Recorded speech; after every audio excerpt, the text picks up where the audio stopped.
If you've been learning Spanish for a few months or years, you've probably already heard phrases like el agua está hirviendo, un arma blanca, el ala derecha, and this can confuse you because most of Spanish nouns ending in A are supposed to be feminine and therefore use feminine articles such as la, una, but as you see in the examples above, masculine articles are used. El agua, un arma, el ala. Don't worry, I'm going to explain the reason so that you know how to use these articles properly. Hi, I'm Catherine, your Spanish teacher, and I will explain to you why the articles el and un are used before some feminine nouns. Feminine nouns take the article el or un instead of la or una when the following conditions are met.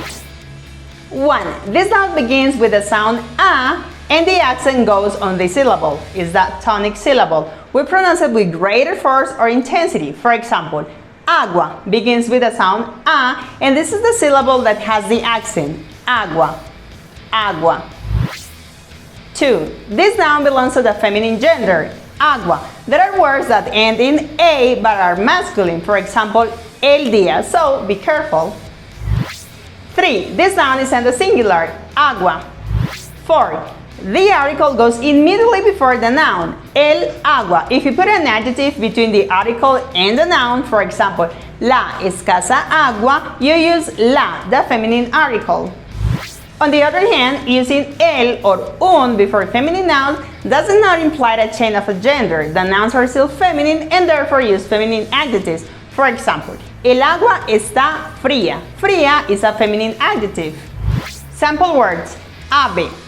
El ave cazadora, las aves cazadoras, un ave cazadora, unas aves cazadoras. As you can see, the plural articles are still feminine. Las aves, unas aves. Aula, el aula espaciosa, las aulas espaciosas.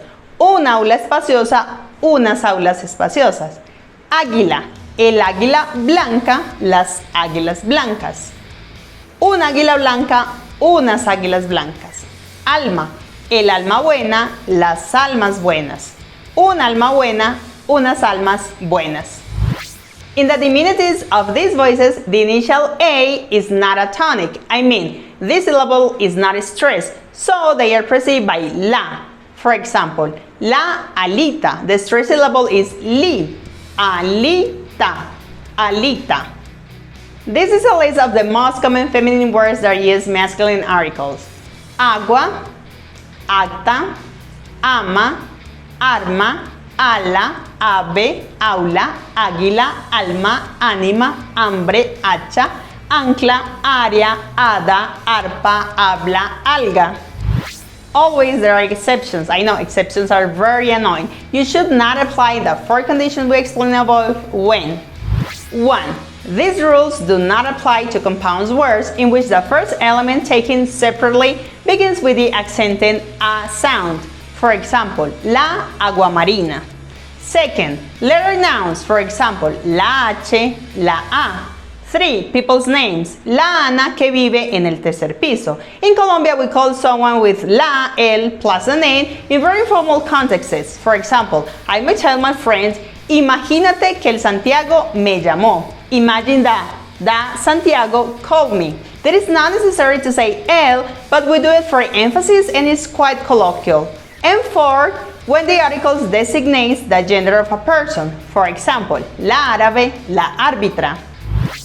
Knowing about this kind of topics helps you to better understand Spanish grammar and the reason of things. I hope this video has helped you to understand why we say el agua, el arma. In the description of this video, there's a link for you to contact me via WhatsApp if you want to schedule private lessons with me. Bye and keep focusing on enhancing your Spanish. Nos vemos!